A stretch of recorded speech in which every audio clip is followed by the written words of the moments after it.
Folame Jeka bega jeka folame Jeka neko jeka kadi Jeka bega jeka folame Jeka rajo jeka kadi Jeka bega jeka folame Badenya kumma be jeka dela Jeka bega jeka folame Linje yakum Madi jeka dela Jeka bega jeka folame Wajudin nyumon bi jeka dela Jeka bega jeka folame Sinji akuma bi jeka laja Jeka bega jeka folame Jeka bega jeka folame Jeka bega jeka folame Jeka neko jeka kadi Jeka bega jeka أسرتهم ومن تكن برسول الله نصرتهم إن تلقه الأسد في آجامها تجني مولاي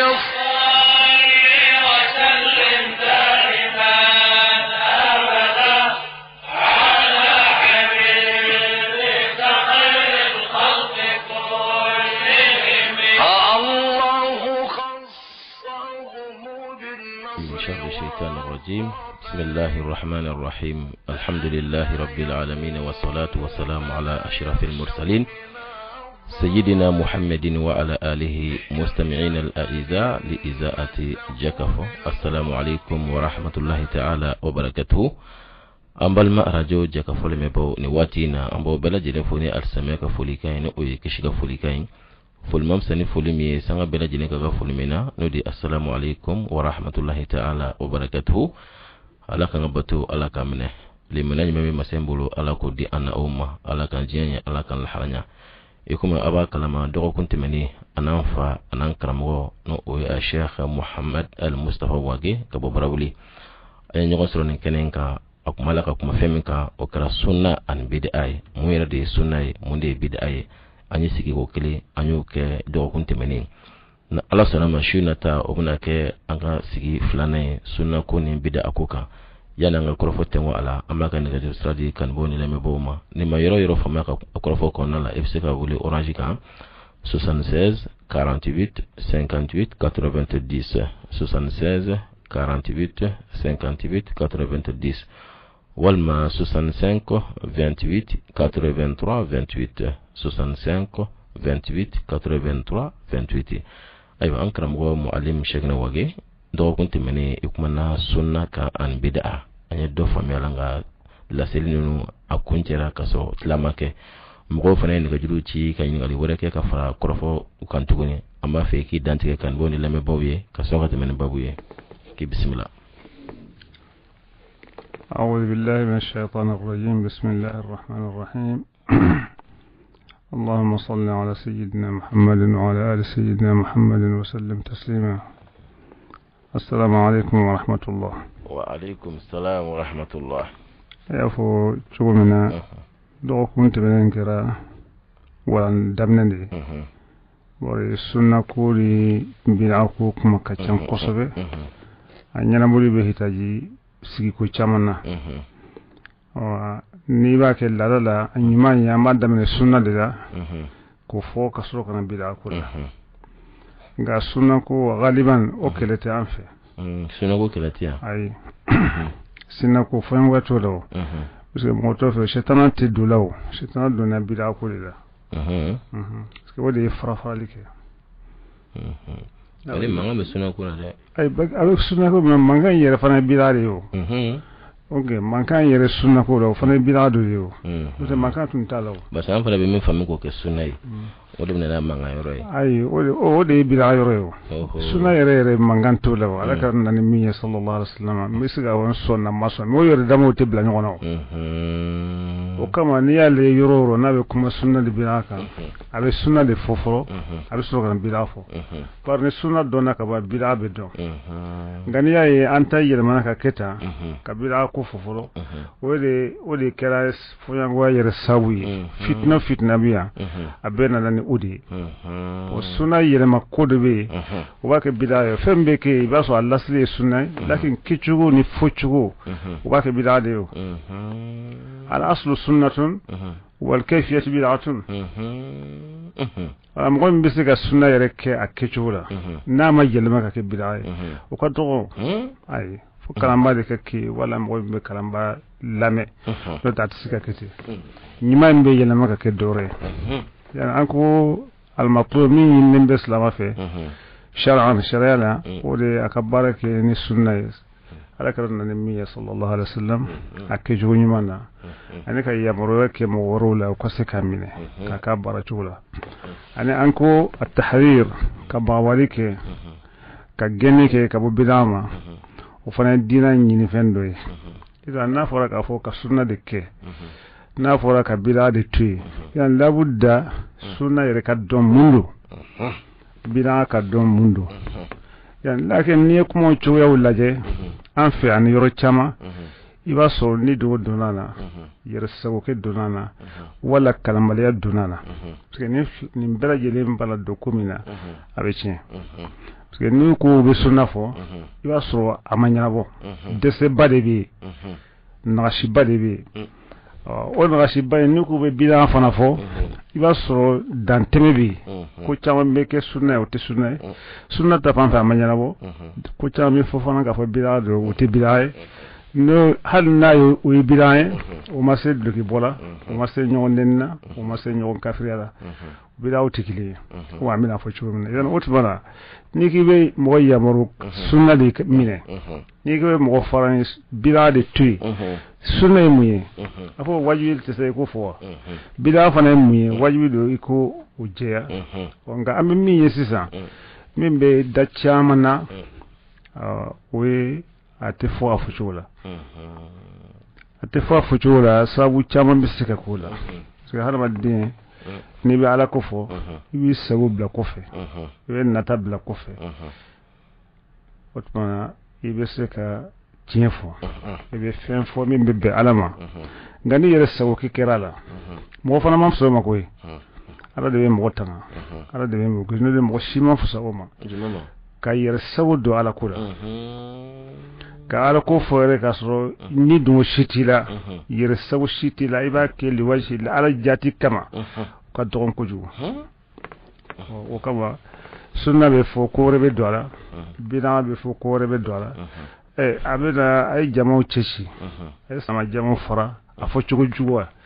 sunna fɔcogo de bɛ yen a kɛra sababu ye ka mɔgɔw fara a kɛra sababu ye ka misiw fara a kɛra sababu ye ka sudonyɔrɔw fara hali silamɛw tɛ don yɔrɔ kelen a kɛra sababu ye ka siw bɔ ɲɔgɔn na a kɛra sababu ye ka baarakɛla mɔgɔ min yɛrɛ b'a fɛ ka baara kɛ ala ko la i t'a dɔn i bɛ min kɛ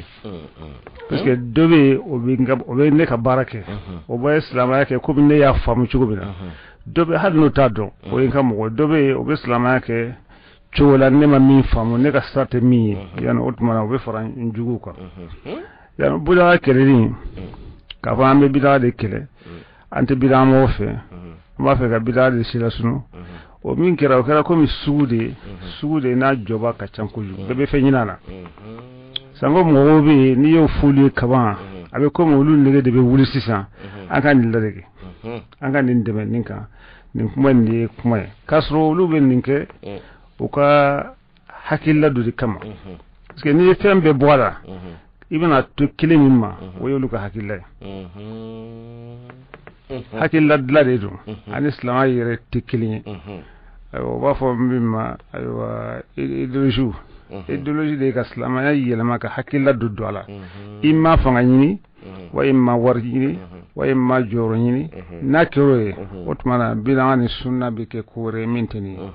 ye i b'i jija o fɛ ka kɛlɛ k'o la kosɛbɛ k'a sɔrɔ silamɛw yɛrɛ bɛ masiba min kɔnɔ u bɛ lahala jugu min kɔnɔ i hakili t'o fɛ ne de mɔgɔ bɛ kɛlɛ kɛ fɛn dɔ la bi n'i bɛ miiri dɔɔnin a man kan mɔgɔ bɛ ba silamɛya na i ɲɔgɔn silamɛya na ko dɔ kama bi n'i miirila dɔɔnin i t'a kɛ i b'a ye ne nin ka to ɲɔgɔn fɛ ala kira sallallahu alaihi wasallam o ya jinyon do fo ka fo yalle wa kufa o ye munafiqu ye ko ju kerawdo ala kira ma fon take hatta la yatahaddatha an-nas bi anna muhammadan yaqtul ashabahu o kana fo muhammad ba jinyon fo o ko ma mbuti e mo famo yana otuma no ya ala kira sallallahu alaihi wasallam fen caman be islama be ke uka balma be ke uka teriya be ke uka na masiga ke faka ke ne de takilin abura ala kula ni ibe mankanci bira ko ni sunna kula dan kana mo keme ni bi kononto nyinga e bi sika mu fo sunna nan ka famu iba soro aka karajo yani aka marchandise yal abi min duana aka don ko jugo bidatun musjatun osobe iba nyinga bila muye tiere la sika kuma kelen fi ya so ay fendo do tomotomo ale refe o de sunay ay fendo do tomotomo fen kemechela o de bila bila ko de sunna ko tisiyo sunay fendo nende abe kitabu kono ate yelema bila fendo nende abe kitabu kono ate yelema dar femi mana na nabe ke sunna iba so dallu di bala fe mana na be ke bila ya baso dallu do di bala o be na imo o mabbe imo ki baso o diru nga benitateo ay benitate ya manka mi mana kala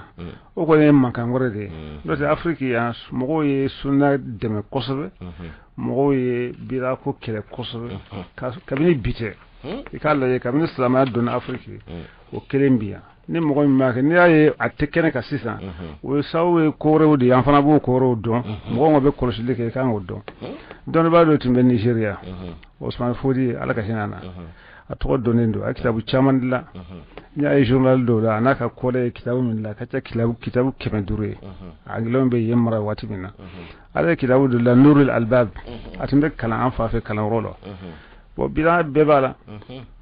yanni o tuma bila ko kɛlɛ tɛ sisan ta ye a ma daminɛ bi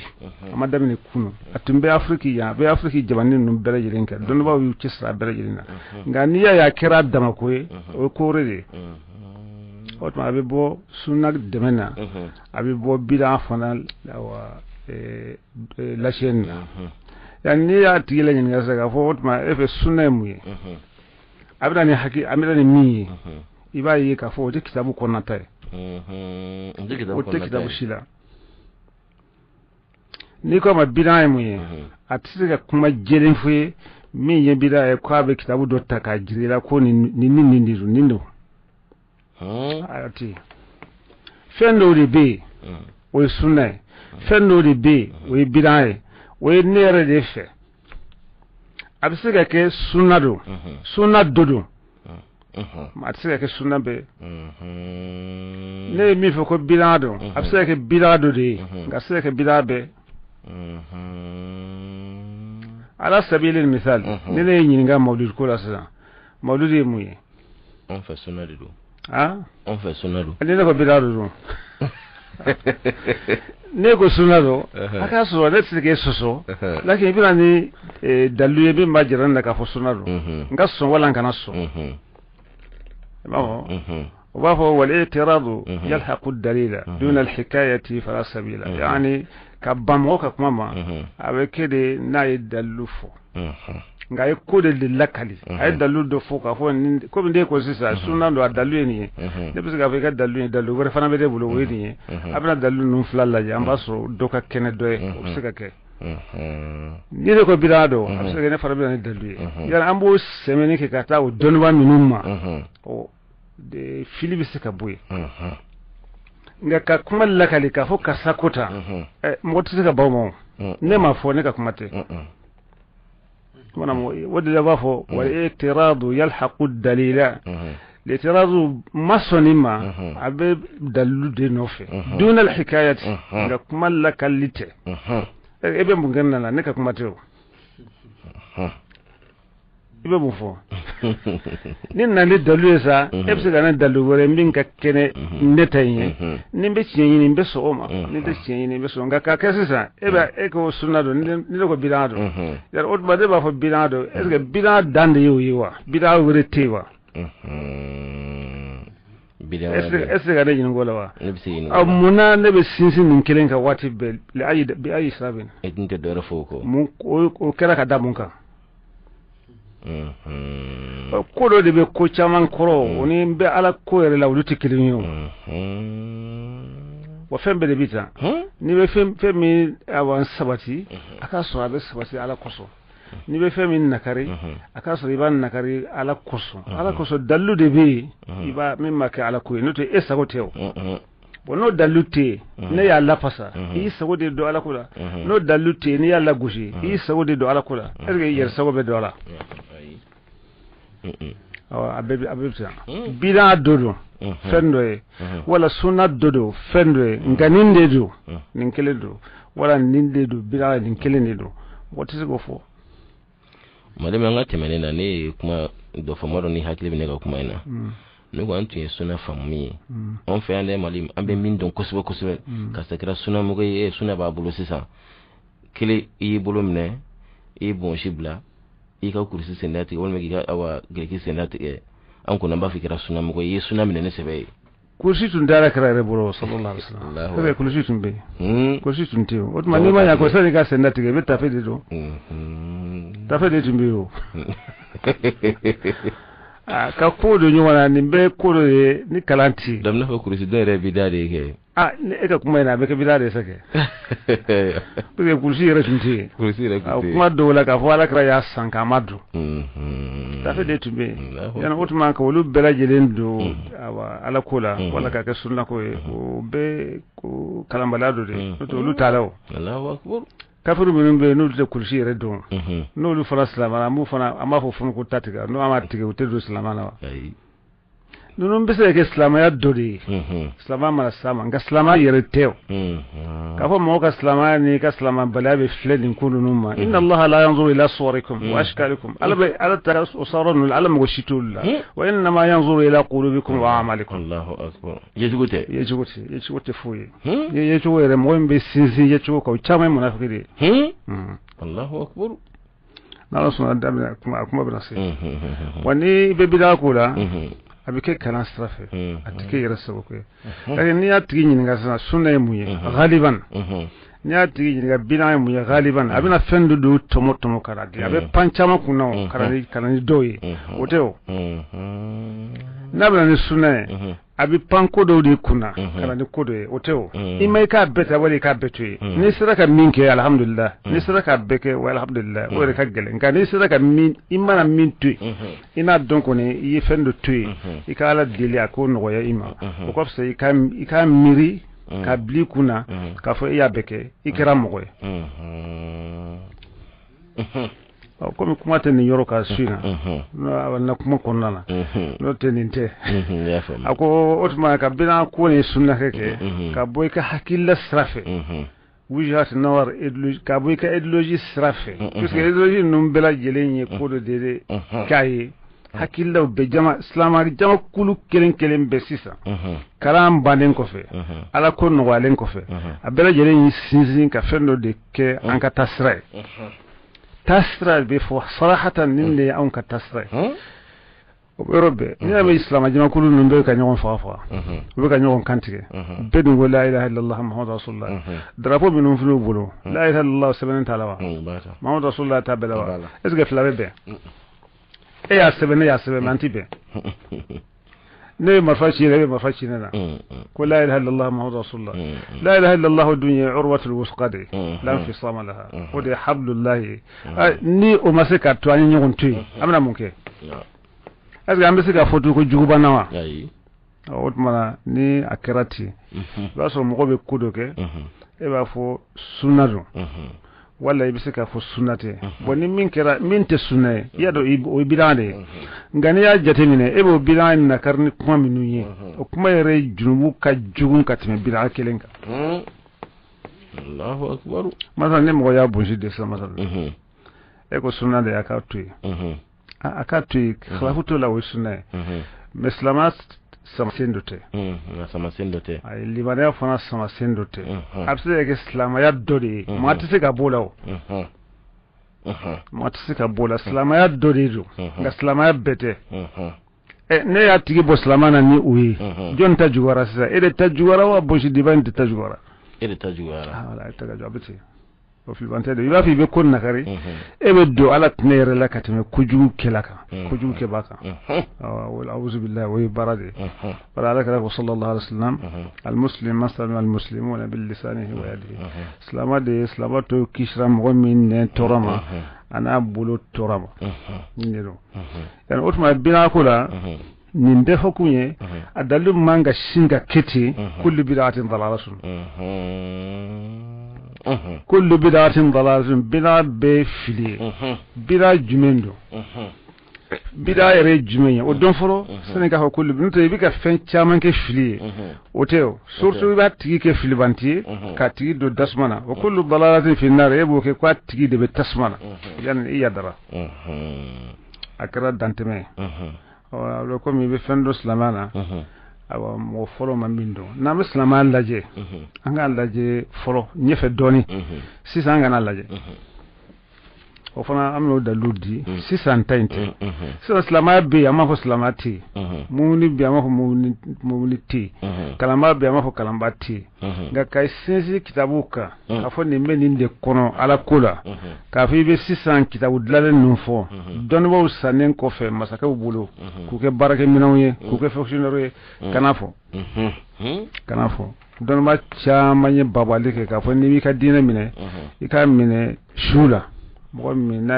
kalanke asran ala ya fatura ikika doni ikika ala ko minona kana min nyana mara parce que nyana ma la yukhsha alayhi alfitnatu ko do bisika yelma yoron kili aba ni dumo ala ko la ko do kama o chaman kera yan na kurambe ta'rif albid'at mundu al-imam ash-shatibi fi kitabihi radiyallahu anhu al-i'tisam كبداية يرفقه هو مندو أقول البدعة طريقة في الدين مخترعة تضاهي الشرعية يقصد بالسلوك عليها المبالغة في التعبد لله سبحانه وتعالى النفوة ذلك هذا بدعة يرمي ما يكاو كفندو سرادو دون الشنترا دينا الشنترا كوريا أتي أنا الشرعية كوكا سونيونا أبو دي لاديكي awa kekun ya tigi bulu abisika danteme ke ka se ala kola ka ke ka se dana tuwa dola aba kena biske min be sisan o tale bo dana be do faraka awani client mo tarif flana ye nintigi min ya foka fo nindo biske kuma fo chuo be nyom bla doni nga be ku client na ko tubahi shar'iyyah yuqsad bis suluki alayha al mubalaghat fi ta'abbud lillahi ta'ala nina atella da ku dola yana o alefe bila be sharia ko damadela sali su ono nyoro aywa amma rayu flanana mo woni bella da ko fanado ala ko al bid'atu tariqatun fi ad-din mukhtara'atun tudahi ash-shar'iyyah yuqsad bis suluki 'alayha ma yuqsad bi at-tariqati ash-shar'iyyah be ala kasrunya ala la woni ni sharia sira chugobina ko ni salu ni sun karani fendo be ala nyini ni u fanaiti ni u fenye min take ala min fo ala kara min fo sallallahu alaihi wasallam ko mo de kilini ni ute yan nin ta'rifu flan kalamba fe ni alla je afoli ka gele bon kan na yala ka do farko min be woni nyonti am siga min fota kuma folo la abe lada ko ni ala ko birajilina bira bi sega dola kuma flana na abe lada bira batuko de la ate lada ko la idan ni karante ni kuma ka gele mo kan na jona famya ka gele ni mo binga kuma folo nga foto we ni ya bira be do ala ko shara ko la ani lada ko la kuma kilin bira be do batuko damadela atido la da kola ni kuma flade be ni flade bira bo min ya fo al-imam Shatibi ale mata stra kiren fe ka honde be ninde grinya katmeninka ale ko ne kuma flan fo yan kuma konna na sai yerbina famu ikanga ke chugumina yan nin tarifu flan ni am fon wa be bira kola kabni salafu salih de kabni saybo kamin tabiuna foyango nana fendola bare salafu salihu yere minni o kanga tle dina kula nga dalute dina kula bo fay bi islamas daluye nani de القرآن كتاب والسنة أنا حديثة أنا على الإجماع أنا قياس نفناني ندي شريعة دلوية شريعة كوكو منانا يلا كاكي شريعة كوي ولا كان كاي أبي فلن كنا ندي كنا لكن كاكي السلف الصالح مغنيمان تبنو لي فندوكي وبسيكا نكما دو دي جيا وبسيكا نفاندو غريا كاتن فاندو كمبي أوريد دماتي دلوية أي ko bo fana cerna sisan kosafe mamena ni mo gote shoko kana ni kuma da ko salafu make ni kuma da ko salafu make o bo o kalabante kuma do de mo gote sika famu koroshita la e ba salafu ne maye salafu ba kitabu te bula ha kitabu te ne bulo e ba fa make shoji mena ko salafu make ko kake ko mo daludi ko kalan do ya de do salafu de ala kira sallallahu alaihi wasallam ayebaw anolu yebaw ani minu yoba fo de mo nyuman temeno ni groupe sabay saybaw li ala kira sallallahu alaihi wasallam minu ndaro le ho yoba fo tabi'una ule saybaw yebaw minu ndaro le ko yoba fo tabi'in o tabi'una batubaw ni groupe sabay wa fo ni masalafu salih sayot ma dina kula ika laje nununa go fana kuma chama ne bala an kan nun te daluye ka fo be fara qur'ana ni haditha ni ijma'u ni qiyasuka on gasisna ba fara ka kuma do la ni hakilita o be kitu do yele may bulo ka fo ko salafu est ce que misalu kaccan qosre atuma jar dem sununa abe nyaajer aya doka kitabula ko ya nyinga yalla ni demsen qur'ana kala ka qur'an do shi wala mo mana kalan do ka sa ga do na karma wala bla aka publique ka bo wule ka kalan do ke kuma ma ka shugo mena ko ali obi shugudi ako ko bidade ko amay ko bare ko aka dalu ke ko bare salafu make ko salafu make awe nde dalu yo bon gaibe mo nyamina e onga kofe annaye ka fo ala kala ka seba do be sedna war ay suratul baqara drushi suratul baqara yake sanjulu kono ha sansigi ko ka chaw suratul baqara sansigi aba don ka to be fana ka dursiri adama koy mo ti ka bara bla kama bon fana yere kechugo bina kechuwa do abe mo kono ko parce que fon fe na kanya hakedulla na temena hakedu ka be chini mo chame qur'an dursi be ate salikiti do ka to ko adama koy o fana bila do de bila ko ti ban o de ka banne ko neni hani mo wore ambe ba chabanjira mo shitte bi mbole mala Allahu akbar ni donna kar dola fona ta donno ta bi ta fo tout de suite ni kelen fo abe tanfuye ma shi tsika bola ay e bida ya ala kara min ke sallallahu alaihi wasallam wa hake bola wa e be ma ambe jume ke bi ni ala kara yake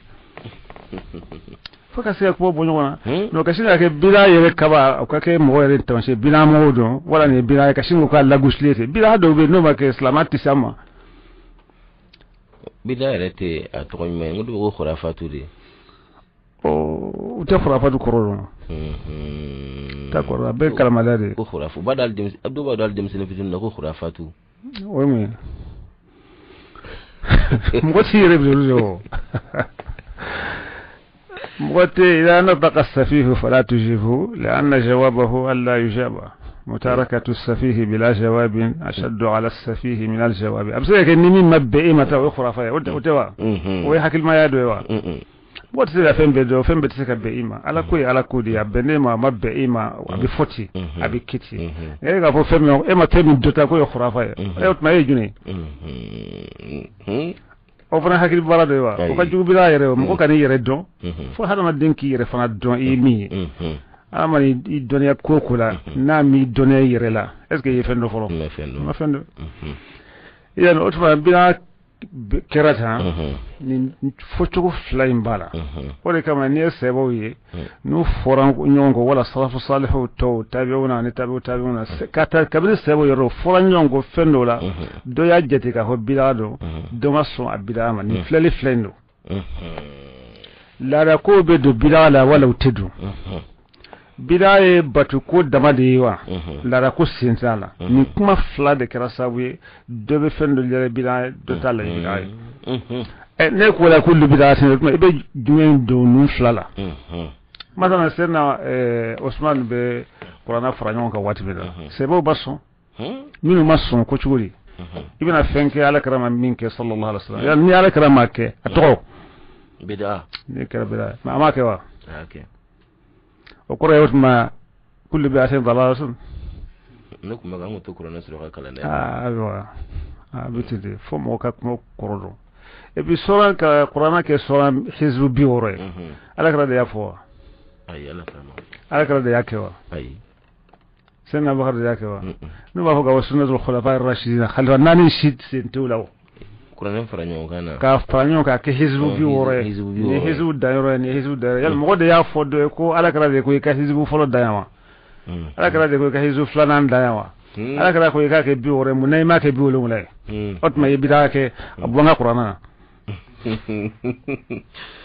wa nakara kullu be kullu dila wa abi focho mina foy bolentala ot ma min ya franyo ga sa fara dalalatu wa kullu bi'atin dalalatu wa kullu dalalin fi nar wa fara tasbana wa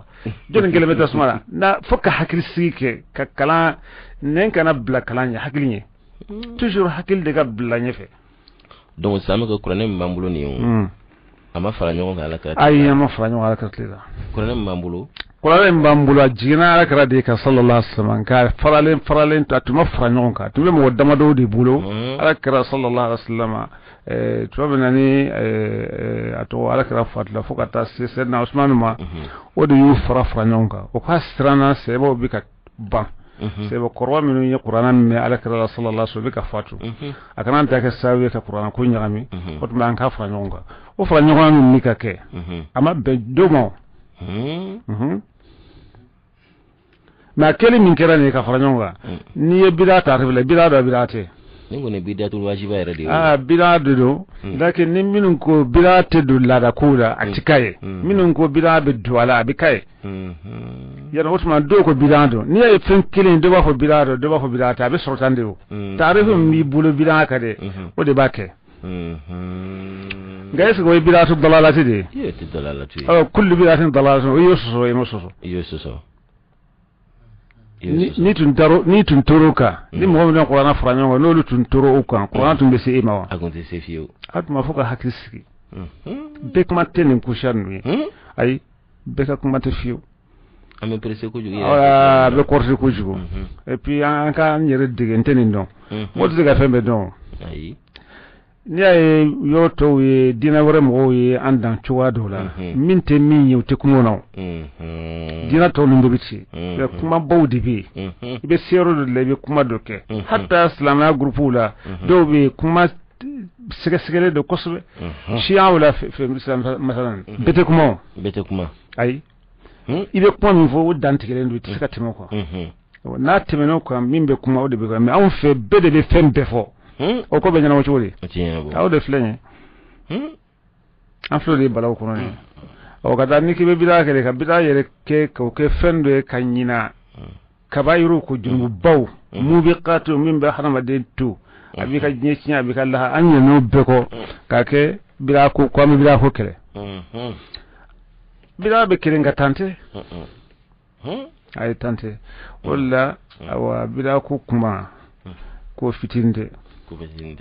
ka kiri ka fo ka fente ka fo ni bilaye la ma kalambo de bisiga min ye donin kala puisque dina mashiba be donin kala na de ala ko afaraita man ittakhadha ilahu hawahu wa adallahu allah ala ilmin yali yem mo yewa mo minya ani dugo mine ka mai ni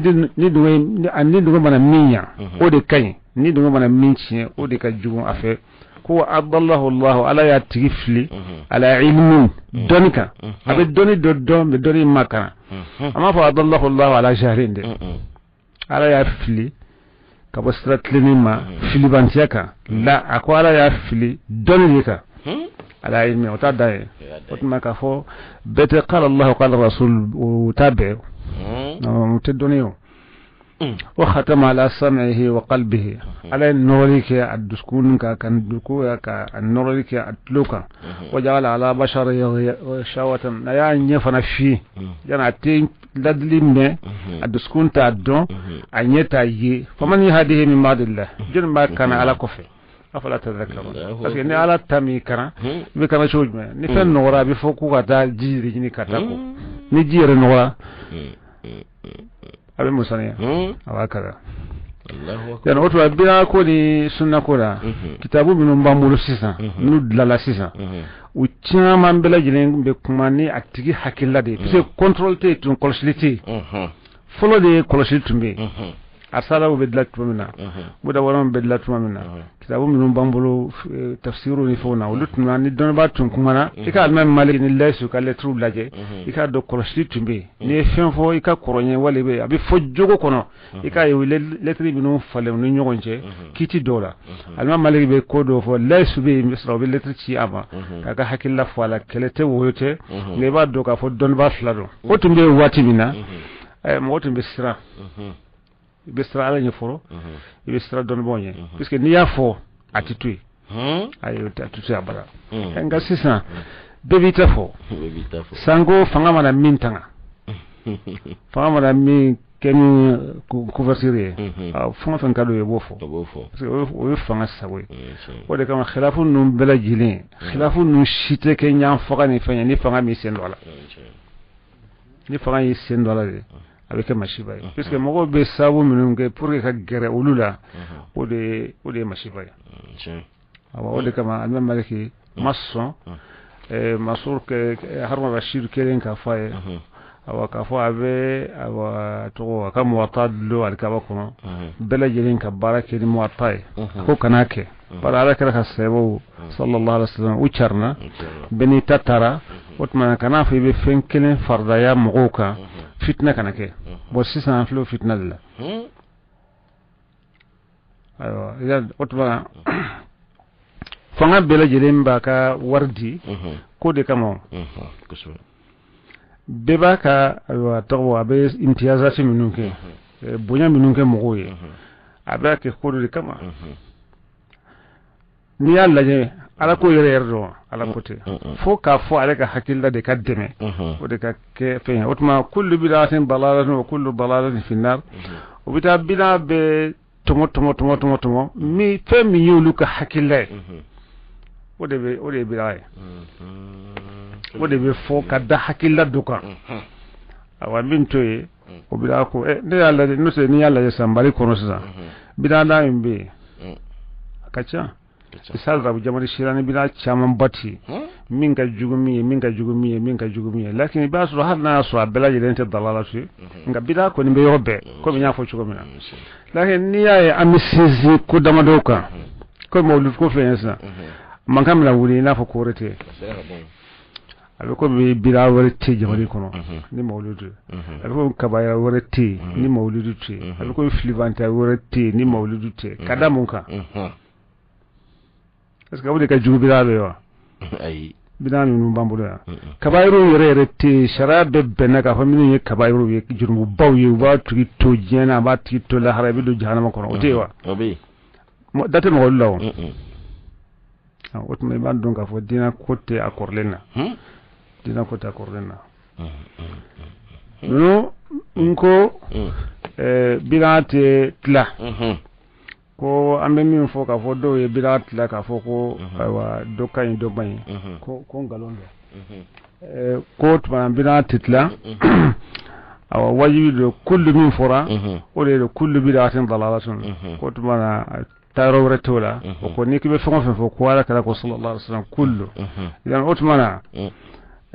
abike kadda hakilla minka ala ko hakillate ana fo chugo bida fo ka danere ka hakillaka yale ode ka sawati note bida ka fa betla fiha bid'atun mahmudatun bida de be utan lindo utla ulla gush linde wa bid'atun mazrumatun bida de be ulla gush lindo kuma flato law ne kitabu mafo wuteme bi nyeteme bida chamanka ka sinsi damadoka uluka hakillaka ma on est point fort ulu ya point for we wala we sinsin wolu ka tawtwe bida min ba on fesa ko mauludu kina mauludu ka bida lakin balontan be jamani minun kan jumendo mauludu kan ala kulli hal mukhtalaf fihi do lakin mauludu ibn nafona min be cien balon estadi kelen joro la islam jamani do ka abe misri ba joli joya doka foko bida do ke o suna do dewa ba flag mo le fe da tugi dela membe ke so bolu ni nyame bolu la abe hak o suna do dewa mo to fo o tara jo molim ala otma na yara jema de jine ala ko do che do ara jema fana de do ara jema de do noti amman kan masin no min bon bolu ya bambo min be yorore ababo be jabono jabani fende bi bolu ni ala ko do abibo malo ni yo famu ya famu otma al-imam an-nawawi rahimahullah mi muslim sharh kitabu chamandla anga shara ko tsikata an-nawawi kitabu ko afatura sa masabi do dafa akosobe ay ne ko beke kalana Allahu akbar o da biya kitabu al-muslim sharh kitabu chamambe shara ko la mo tsikata temaka ale wa ghazali o shima temako haka ko nga jinu bisiga kuma bini hashida yarete ni miko kuma fo ai de baso ko redido na wi ko ako kullu bid'atin dalalatun min fura bara bika kitabu sharh asira alaka kan kuma ma sallallahu alaihi wa alaka ni kuma min fo ako qala hadha 'amun makhsusun ako ni fen la bolende nga kerkerlendo ni fendo bolimbala 'amun makhsus yowi ni ko kullu abeni bid'a be nga ka do bid'a do bolimbala wal murad bihi al muhdathatu allati laysa fi shari'ati ma yashhadu lahu bi sihhati ala ko min lañine men hadisan yi nawi ko kuma do ako femi mana sinti sharia la foiti min be sharia ka fo akan abisika dunyumona kalambo de bodon o de fahiyal murad bil bid'at ako abino de o de bid'atu dalalati ايوه الحافظ ابو بكر بن العربي في شرحه على سنن الترمذي ترمذي شرحه به وهم ابو بكر بن العربي من العربي افراد دونن من المالكيه اكثر تفسيره به aka hadisa kitabu be yani ya tofu kalama mi abado akadra mi ko obika kuma hadisan min ka iyyakum wa muhdathatul umur kuna alaka ko sallallahu alaihi wasallam babbalika ko shintilumma aliko kitabu hadisan sharhula ko ilamu akadu allamakum Allah anna al muhdatha ala qismayn kemi shintilembe kutla flado محدث فند السنترا ليس له أصل إلا الشهوة والعمل بمقتضى الإرادة فند السنترا سابو الشتاء نيدموكو أني أكاديمي أقول فون بي فهذا باطل قطعا أقول انتينيندو وهذا بدعة ضلالة اللي في بدعة ومحدث فند السنتلمبي يحمل النظير على النظير abe nyona ta nyona ka nyona do kala kranyina sallallahu alaihi wasallam abata uka ka kidi doma wa hadhihi sunnatu al-khulafa wal a'immat al-fudala wa hadha 'ayn ma sabaqa ilayhi al-imam ash-shafi'i rahimahullah wa qarrarahu fi taqsim al-muhdath ila mahmud wa mazmum la silta min nashrala aw de kishini la silbe fa fi nashrala ayo daga ni ama famuta na ma famuta akori dungola mesmo ko tafe na mesla jamani do be fembe bubulo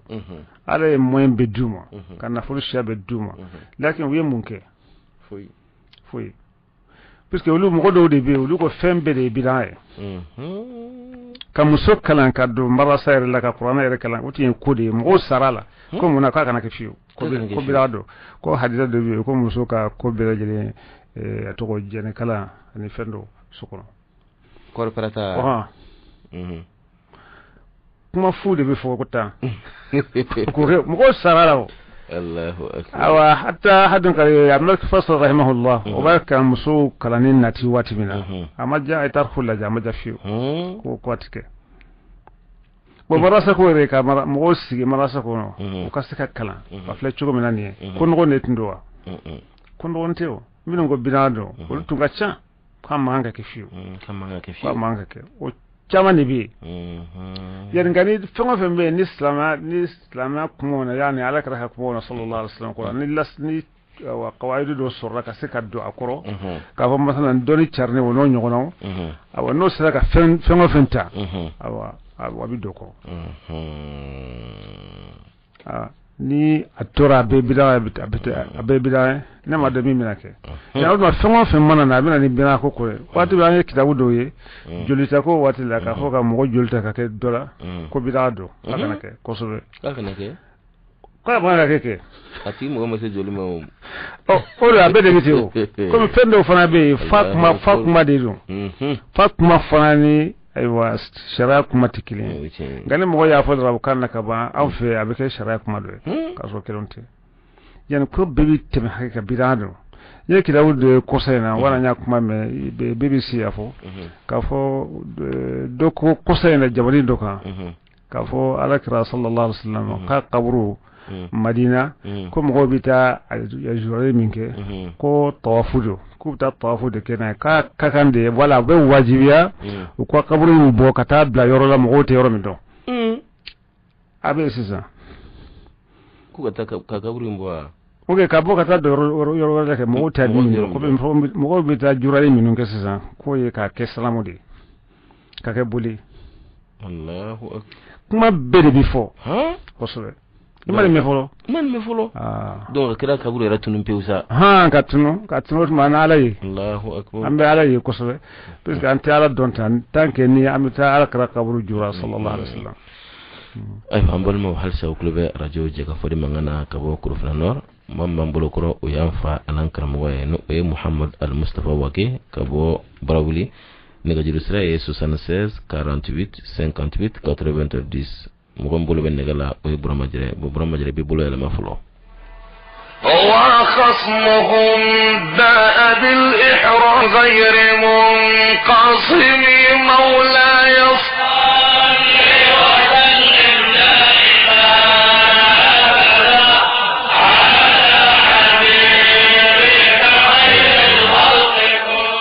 ayiwa an balima radio Jɛkafɔ lamɛnbagaw an seginna ka don o kumaso kɔnɔ ko kura an y'a yirala k'a fɔ maa min b'an bolo kɔrɔ o ye an fa an'an karamɔgɔ ye n'o ye Muhamad Al Mustafa Wage ka bɔ Barawuli dɔgɔkun tɛmɛnen an kumana sunna ani bida kan ye walawalali kɛ o la o kɛra sigiko fɔlɔ ye su nata o ye sigiko filanan ye wali min bɔra ka kuma min fɔ sa n b'a fɛ ka segu kan tuguni ka a faamu i ko minnu ko ka alakira kaburu ka taa bila fan wɛrɛ fɛ ko bida ko ne hakili sigi ka k'a la silamɛw bɛ retard ba min na ni diinɛ tɔw b'an ɲɛ ko caman na an kɔni b'an yɛrɛ fɔ mais ni réalité yɛrɛ lajɛ anw de ye tɔ ninnu ka kɔlɛ anw de y'u ka doni ye parce que an ka fɛn bɛɛ y'olu de ye an ka diinɛ dun a daminɛna iqra kalan diinɛ min kalima fɔlɔ min jiginna ka bɔ ala fɛ o ye iqra ye diinɛ bɛɛ bɛ anw de ɲɛ kalan na bi o hɛrɛ wa ni faamuyali nin don fɛn o fɛn bida don mɔgɔ ta de bɛ min yɛrɛ kɛ bon diɲɛ kalan min bɛ se ka kɛ saliji ni sali wa dɔw k'o kɛ mais ko ka ca denmisɛnw mana taa kalan siya ka ca kalan dɔw tun bɛ k'an bolo farafinna yɛrɛ u nafa ka bon kosɛbɛ u bɛ mɔgɔ ka limaniya sabati u b'a jidi u b'a to ko caman bɛ se ka kɛ diinɛ kɔnɔ o bɛɛ tora ye sisan denmisɛnninw hakililen bɛ ko damadɔ de kan masala damadɔ u b'u si kɛ ka munumunu o de la darabukan tɛna dɔn ala ko tɛna dɔn bon puisque o ko ninnu minnu b'i bolo hakili tɛ se ka yeli kɛ ka fɛn dɔ dilan ka na kɛ nafa ye n'a ma ka hɔrɔnya sɔrɔ wajibi dɔ i bɛ to o sansaran de kɔnɔ i bɛ munumuna kɔnɔ min bɛ fɔ ye a b'o de tila ni ɲɔgɔn cɛ a kɛra sababu ye ka ko caman tiɲɛ yana o bida ko la f'a ka faamu k'a fɔ bida ye min ye c'est an ma se o de la ka ko dɔ jira a tiɲɛ kan tɔ ninnu ka to yen nka bɛɛ de b'a fasa ni i ta fan na n ko o bida ko de la ala kɛra sallallahu alaihi wasallam yadɔ fiqh kitabu a bɛna nin don kuma caman la fiqh kitabu ani ala kɛra jurali sallallahu alaihi wasallam Madina kɔnɔ a ka misiri kɔnɔ a tun bɛ yen a tun bɛ fɔ fɔlɔ wa kuma jugu tɛ kuma don a kan ka fɔ n'i ye Ibn Ashir lajɛ wasir li qabri al-Mustafa bi adabin waliyatin tujab li kulli matlabi ni hijira tuma min na i ka taa ala kɛra jura sallallahu alaihi wasallam mais dɔnniba dɔw ko hakili nana k'a fɔ ti taa ala kɛra jura iba fo de mbita ka misri di fo bon do o nana ci o de bi bolo kanyele sa ni mo mba fe ka to ni mo mba fe ka gradi do ni fo ko de kana kana ke ko tuma ala kra rabe misri ko no sallallahu alaihi wasallam o de kera ko jugui parce que nyame do la ka koro madina yare ko ko tiena ko ale fujunnen do ko ala kra sallallahu alaihi wasallam abe madam misri ko no ko salama mo ko jugu shike katbeninka wallahi lazim Allah ale wa fo na mutafini mbala o sirlendo acela far ko to bebe kanaka wala haram ya haram ya qatan ata do wale ka diraji ala do ka ta don ka fo ala kra sallallahu alaihi wasallam minu ya ala kra sutra o sebodi ale bina don ka tawallu ko harama de ni mallam ya ja'al Allah lahu nuran fama lahu min nur ala kra fo sallallahu juru nya doyi sibo juru yese na Umar doyi juru yese na Bakar doyi ali ibn ado sisa o do misirte nga wa do nakara misri dallu bola sharalaw ngale ko de ko salama mo ko jugu shike katema biara kara do misri kono sallallahu alaihi wasallam abada ni ko be nyan nawa atigi ta to se beneno bo no to ga bolo kanyele se ni mo kona na fo sisa ko tuma kanga bo misri yerde kono sa ko bisu mo ko be tali minke na fura kana jura ote doywa wana bita nyefe sisa abu ka bo misri yerde kono sa mo ka dabla da mo ka nyina ko otuma ko nyeshi ala kilema e be nyeshi ala kile nyime mak ana ala kra sentala wala bibi wala te wa kabo ko da mani zo ko ni na sababu ka kibita kuna diamine e ba beje ayo ko ni kabo de fembe de before en fait sisa adore kuma kera berite ati dina werlawo dina to be bena kuma na boro de do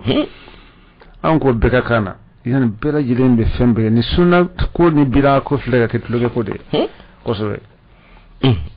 e mo go duye aduchi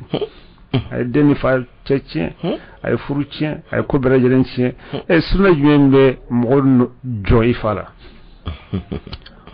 وإن جاهدك حدنا يفل تشرك بك إكافين فلك فلا تطيهما وصاحبهما في الدنيا معروفا جيبوك وإنك ينكو يبنى باشلا ودما فوا وقل ربي ارحمهما كما ربياني صغيرا رضا الله في رضا الوالدين وسخط الله في سخط الوالدين وتبعوا لك كو هني يمرني مكروه دي أبك واجبي كاكي ni kaba ka harama be ka haramu flasisa yano ko fo mo ko donka o jogo belajelen tige ka wala ko korode ala donye wala ka ala kilibantia na me dola ba fo faba ya morfel ba fo fama ko etene ka ala ha afama wolo fama jono ki kala do erga fa ko akara de yare jogon tanga yere dama ka fa nunde limaniya tamashin ye nunde ala ko tamashin ye ni herewa Allahu akbar bon ninde fora kosayna hal idaatu London BBC waya kuma fo kosobe atsen kalo fla kalo sabako ka fara kra kanga boy ni misrin kono kata yorore mo be joni ni min kanga fa katama nin tigika ni odi ya nyai abtaka ta koro ta nyon kanti do bit lega nyon kanti la ni ala toy la ilaha illallah seven ma be gadra fuka abe nabe islam do fuka wa wallahu akbar assalamu ko akara baray wallahi idan nin koro ka fo birat lalendo ila mahmudin birat nyumama wa biazmami mimma fo ko birat shimai de ma do abina minke parce que ni yalla je han ni ya fo ka shimai ko dode ko ka shimai o tigi yere be dolaw sama kuma shisse ka ke ni biladu talabi parce que amma fuike wajbi do fa min malabi amedlo kafru de la kake kafru de nyanama ma onta ko ne foka hatliso qur'an senen fleka chani fambila jelina jununu bitu maka salto jununu tobu kafru sewa amode fo damir shirka wal mushrikina do fora no lutti ambe buke no lutti ambe amna ke chugudi sisa o de safu ya amse ga da falu ni nyamona amna munke ni y'u ka fini bɔlen bɔnna an bɛ mun kɛ n'u y'a bɔ an ka so kɔnɔ an bɛ mun kɛ fo mɔgɔ ka fɛn dɔ min tɛ silamɛya ko la an ka n'o don a la denmisɛnw ka kalan k'u hakiliw yɛlɛ ka fɔɲɔgɔnko ni sɔsɔliba in bɔ kalan ko la ala ko la ka ala ko kɛ ala ko ye n'i ye min kɛ i b'i yɛrɛ ala m'a fɔ hali kafiri ka faga kafiri a ma fa ka faga bon ka kala bɛ ka kɛ ko de ye sisan mɔgɔ tɛ se ka dɔn misiri bɛ taa misiri ci alors juma tɛmɛnen ni juma tɛmɛnen dara min kan mɔgɔ da min tora juma sali la silamɛw na yɔrɔ jumɛn don diinɛ jumɛn mɔgɔya kɛ a b'a se an kɛrɛfɛ jamanaw na wa est ce que ala ko hali ka chrétien ka misiri ci wa ayi ala ko ka yahudaw ka sali yɔrɔ ci wa a bɛ min ko k'u to yen bon n'a nana ni silamɛya dɔ ye k'u bɛ ci n'a nana ni silamɛya k'u bɛ faga o de silamɛya kelen de bɛna sisan ko an yɛrɛ bɛ ɲɔgɔn faga bon mɔgɔ min cogo ye e bɛ taa min bon i bɛ fɛn min fɔ a bɛɛ yɛrɛ nɛgɛn de yɛrɛ nɛgɛn tɛ se ka kɛ f'an ka diinɛ yɛrɛ de dɔn diinɛ yɛrɛ ye fɛn min ye ka diinɛ bonya d'a ma ka hakɛ sigi ka ɲɔgɔn hakɛ sigi ka mɔgɔ wɛrɛw ka hakɛ sigi o tuma an bɛ sɔrɔ ka kɛ mɔgɔ ye kosɛbɛ yan o tuma bida a bɛ tila ka taa nin filanan yan bida fana bɛ tila tun ka taa bida dɔ ma b'a fɔ bida shar'iyya wal bida lugawiyya lugha fan fɛ u b'a fɔ fɛn dɔ ma bida tun lakin bida tun lugatan kuma fɔcogo la yani n'a fɔra k'a fɔ sɛbɛnni papier filɛ ne bolo sɛbɛnni kelen b'a kan bida dɔ a bida tɛ bida dɔ de parce que an ka sinsin ala kira ɲɛna bida tɛ koore o bida tɛ ka fɔ filibantiya don bida tɛ ka fɔ fasigɛ don bida ye fɛn min don a sintira tan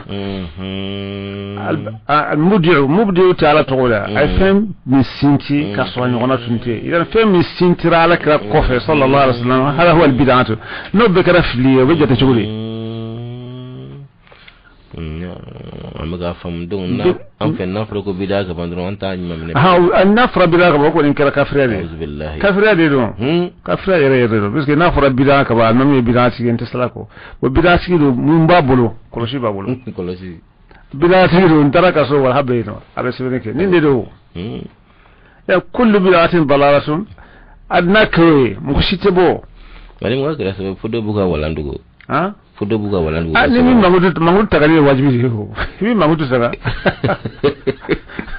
ala kɛra yɛrɛ ɲɔgɔnnaw kɛ sallallahu alaihi wasallam bisa bil ashira se ya fɔra ashira ko ye dun fɔ ka ye nin fɔ sana kana dun nana ya bonya ka sigiyɔrɔ d'a ma ko on b'o kɛ pour hadamaden bi a ɲininen bi k'i mangutu tanga eful ardi wajibun mɔgɔ k'i mangutu tanga nalomana ko dɔn bali la o wajibi de sana ka taa fɔ k'i ye kafiri ye k'i ka kafiriya cari ka jurugu sa yɛrɛ ma i t'a dugara o tɛ kafiri sarala ye o bida lugawiya de bɛ yen bida sariya de bɛ yen o fana de bɛ da o kan yan bida sariya nin de hali n'a y'a sɔrɔ a tigi bɛ a jurugu sɔrɔ sariya la a ye fɛn dɔ don a la a ye fɛn fara a kan o tɛ k'a fɔ bid'atun lugatan wa innama huwa bid'atun shar'an a b'a sɔrɔ sariya y'a ta fɔ fɛn min na ale ma da o ma ale nana fɛn dɔ fara o kan wala nana fɛn dɔ bɔ a la k'o fana fɔ sariya ta fɔ cogo la k'a bila sariya ta yen nɔ na o de ye bid'a sariya ye matalan ni ala kira sallallahu alaihi wasallam sali kɔfɛ i ka subhanallahi fɔ 37 ka alhamdulillah fɔ 37 i ka allahu akbar fɔ 37 ne mana fɔ n ka kalandenw ye n b'a y'a fɔ 100 maana hada bid'atun bid'a ni ko a y'a fɔ tantan hada bid'atun comme dɔw tun y'a kɛ k'a fɔ juma sali kɛra juma sali nka n'a kɛra juma sali cogo ye jarabajaban dɔw tun y'o kɛ u ka juma bila fo ka se lasara waati ma juma don yali u ka se k'a ni lasara sali ɲɔgɔn fɛ an kɛrɛfɛ jamana tun olu tun b'o kɛ o kosɛbɛ ala ma mɛn u ye san joli k'a kan u bɛ san bi hakɛw de k'a kan olu tɛ fɔ juma don fɛ u bɛ juma bila ka se fo lasara waati ma sunyana o tuma mana juma sali tan u bɛ sin ka lasara sali ko wari ka bɔ ka taa juma sali ka na k'a bɛ baara siɲɛ o y'u si kɛ jɔnya na foyi tɛ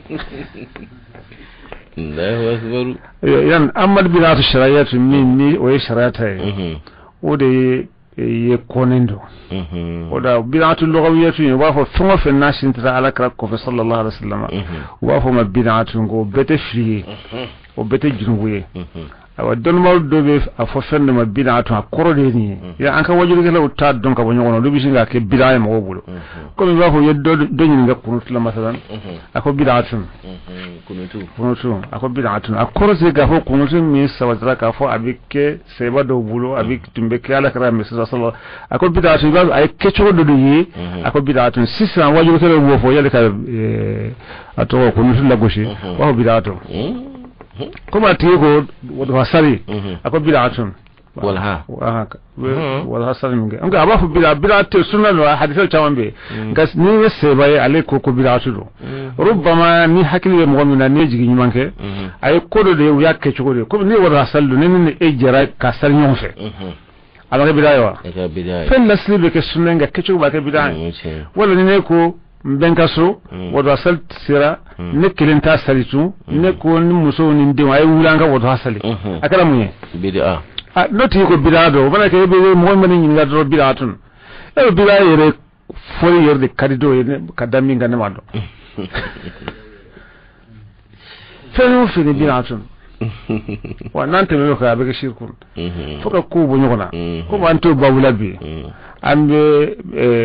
bid'a ko bawdira yan atlalembe junubu fa atlalembe chugo mena junubu babe junubu fitini me la shakka bid'a fe fana junubu ka tan yoy bid'a ni bid'a tikile wala mo folo bafo bid'atun duna bid'ati wa huwa kufrun duna kufrin kafriyak mabete kafriya yere wa shirkun duna shirkin flanga fa kuma be folite ka fu bora islama dinana ko mo ba fo shugo mina mo cham ote wa bid'atun duna bid'atin bid'a fanani bid'ati kiri do junubu ka boddo abisa ke do harami abisa ke do makruhi abisa ke fente dola abisa ke do wajibi ko mo afro kana fon ko de wajibi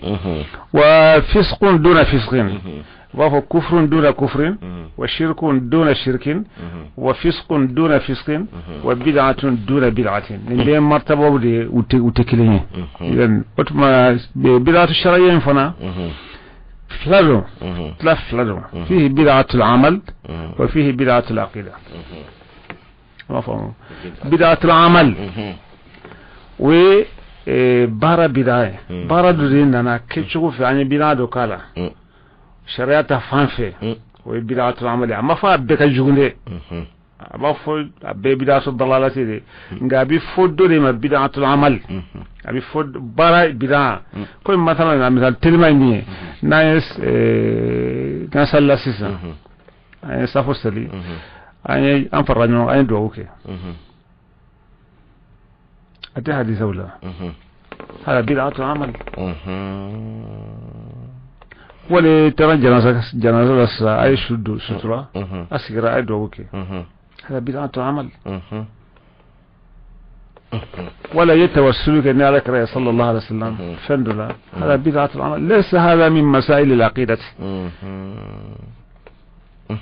هذا هو بدعة العمل نكوكا نغو موما فو واجبدو موما فو مصحابدو موما فو أكيري كفسا أكبري أغاني أكيري كفسا أكبري مغبوفو لكن أيوة بدعة العمل دواتي بوكا كافرياته موتسيكا كافريا فلو موسيكا كشركوي موسيقى كرزاتوي أولا ياز بالله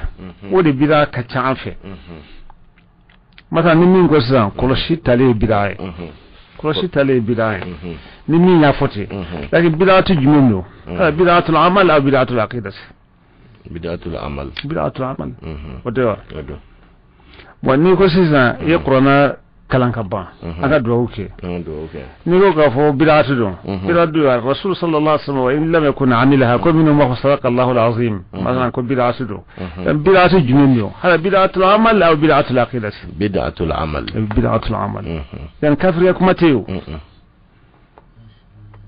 أول نيقرأ نجي نيقول صدق الله العظيم صدق الله مولانا العظيم وبلغ رسوله الكريم ندو تافي فيه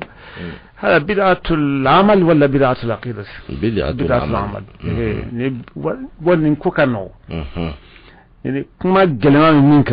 هذا بدعة العقيدة. نلا بقى فهم دون نسمع كلامه. هذا فوق يوري. فوق يوري. فبدعة العقيدة عقيدة بدعة دبالة وكفرية ودبالة وتتي o te se atika kafriyam bid'atul aqida yere islamayata siri min bini ala ce limanata fanfela bid'a do be o de ka jugu bid'atul amali ko ni ma'asiya de bi se ke ala kuta de ala kuta kafriyate foro ne bid'atul amali ke abi ko ni do en galon tike ne bid'atul amali ke abi ko ni en galon tike ni jampan ke ni ko wala ke mi ko kunte mo ni limanati fankelen fe min limana be dunya wala o de bid'atul aqida si o ko groupe mu dilalembe kon batiniya ani qadariya de wafo groupe do wafo ko harba den ko ne aywa yani ayre de sibaka ko bera yelinda wa yado flade be do wafo harma de majburuna karaba abi femi nun ke la tige de ba blala sekotala do be ayre no do abe ni groupe flade ni ala yan kishi ni shitan ko an fe ayi bid'atul aqida in ka dogo yan kosobe ka dogo frabinda yan khawariju o fana bid'atul aqida de la mu'tazila be bon gani fengo fen groupe banunu nu to folembe foka tasi jingulu be kitabu kono har na so amoti moma afoka fo u be kafri mi ona nasande de mu'tazila wi qur'ana yare nasi so yorodola dokumana وجوه يومئذ ناظرة إلى ربها وجوه يومئذ ناظرة إلى ربها ناظرة وتوا ما لما صام لكم لا تدركوا الأبصار وهو يدرك الأبصار وهو اللطيف الخبير يعني إلى ربها ناظرة ولما صام لكم على تي كلا هروا الله هروا كوري لك نتي دور جين كوتشو كتي الله هروا معتزله وغسرج معتزله وكوتي ده معتزله يدين فو لكن ما فو كافرو دو يعني كادو كافر ما دي كجلن قصبه خوارجو معتزله بنا bo chaman be ka franyo ko groupe te jinatu ko kilen be wa khawarju de khawarju be benembe ka fo lu ko ole bid'at ko ngam mo fana ma fo kafru do khawarju ye groupe mi sintrami sedna aliyu soso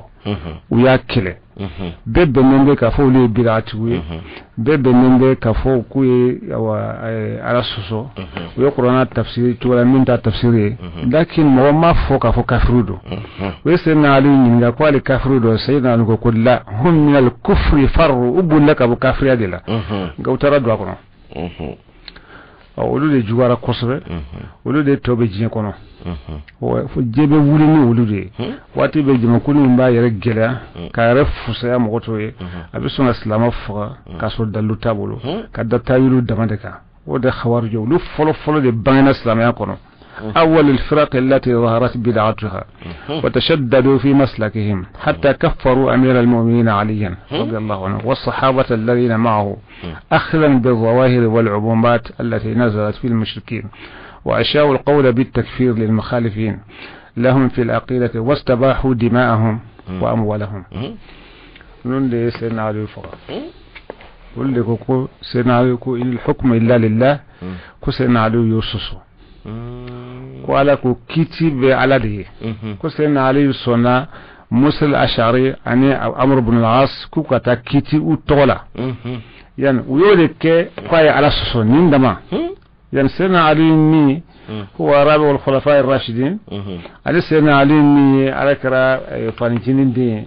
li fatwa de chedo ni sen ali mi ala kara bonson bela jilen bora ali de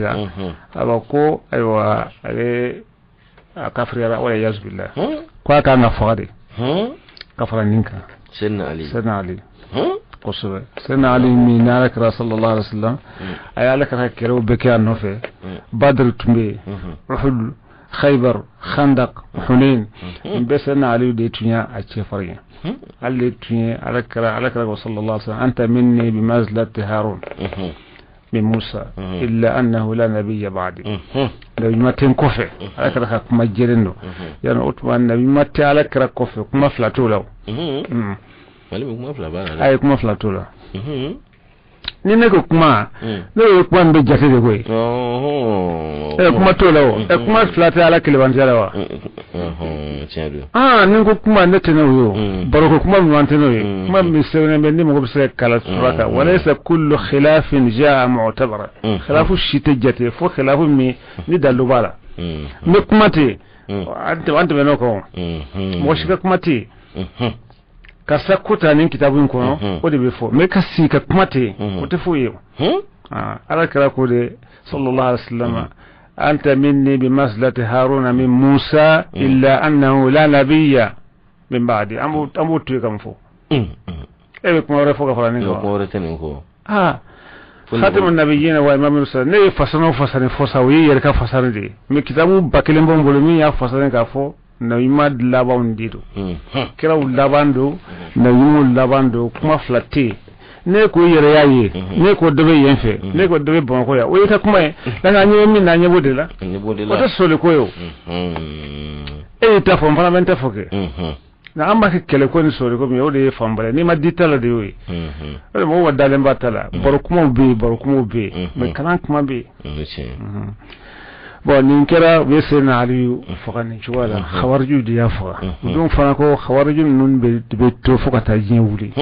hal sisa o groupe de be khawarju mo bin mursla ka dan temake ala kula ka dan temake ala kula wunyete mo wor law yero ko wunyete mo wor law yero ko du fe mashite islamay no dute min yesena ali fa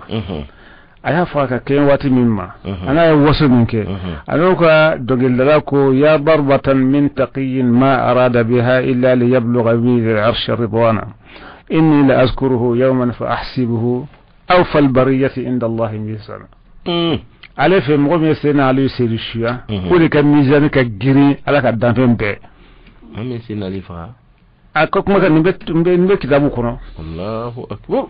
ko ale bo chenfle aba suru ale de ka mizan ka girin ka teme dan fen bela yelen ka ala fe yam qiyamah parce que ay sen alifa ni mana ko sobe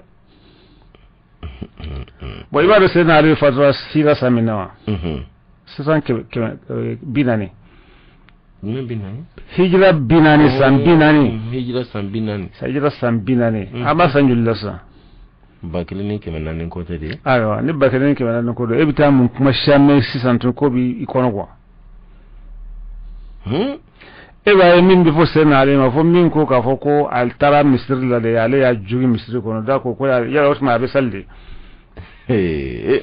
kuma shite fo min ka bo anda matu me fanka mo ko ni islam ko bonyo na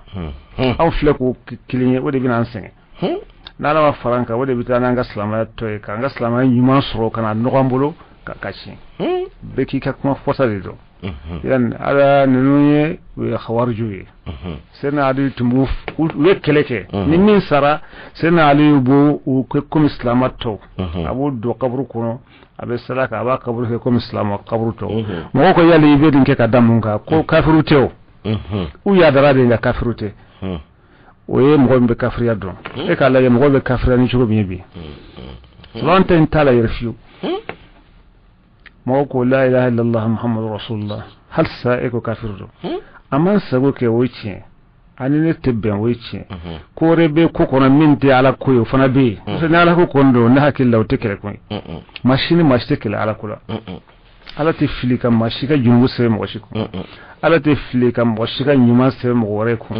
ala te fili mo shita ro la lahara arjana meritat la ko fotigita da dukulo ka ibita o ke ko yantugo de kan ko la jinye kono ya de ki tawro de be kan ika min kadi ko do min mandi ko na do hakin tanya do yan Uthman ko Mus'ab bin Sa'ad wa amma flaka foko Sa'ad ibn Abi Waqqas ala kra min fo nu be arjana nak wa arjana don fuye ala to lawa abala Sa'ad wa Sa'ad ko ka do wuti me jabi kusobe nan na yoro ra duna ma be girnga na ka fo ka do fuye Sa'adu kusobe ka do kuma jabi ka do wuti me jabi ko na ala ka sonni do de wallahi ka sonni ko ala ka bo shite ala dombare bo sisa fe tambe ma famu wuti me na ka fo Sa'adu ka do fuye o Sa'adu kirin ani khawariju kele kan nyoye khawariju do yayi o khawariju nun de mo nun ko mo warti islamay ni nete ka ko salama hada min a'immatul kufr ne kafri masake do de sadu mage sena ali tamaki nyala sawa o kranya nyume sena ali wa sadu de Allahu akbar sadu marage se ba nyuma chugo chugo ate sena ali ko fso wantiala ay kodi ma yere tushi kasina sawara mo yere dama fa da binyo ko sena ali sadu marage sadu chugo chugo sena ali fa sena ali mo mi nyafo o ka fagale la tanka wasone ka fo o tiye de kam mi janu ka bo ala fe bara sena ali faga onzo ako sadu bun abi wa qasma kede ka ko ne kafir masake de fle hada min a'immatul kufr Allahu akbar ko sadu kama ko ay ko ne toy ko kafir masake wonde de yewlu kele ala kra no fe ne toy hot wadi tumbolu do ala kra de tumbodo e ko en fam ko so nya fam aha hot ma sadu kama dore ko sadu kama ko ne de kafir masake kele sadu do yo fa ale ko kafir nyem do flenye ako sadu ko ne de kafri masakau kele kafara ala kala sallallahu alaihi wasallam netuye ne wu kele bade abtunyo wobe ko ako hada min al akhsarin amalan mu'minun bonena ko jena bonena ko lara wa ko doleni sadu ya ayo fo sadu masala Allahu akbar ko so sadu ko kadabta yen kalonti ako mu'minun bonena we mu'minun kafrani alaye we banna we ala ka jinyo ya yo nakari wulu de zume nete bonimbe fofo kata jinyo wuli nin kore mi mo bida ko ni sunna ko ni sosle ban flamboli na madda hakela aka jugu afoba de makatime ya fo mo min ka biska abe de ka salamaci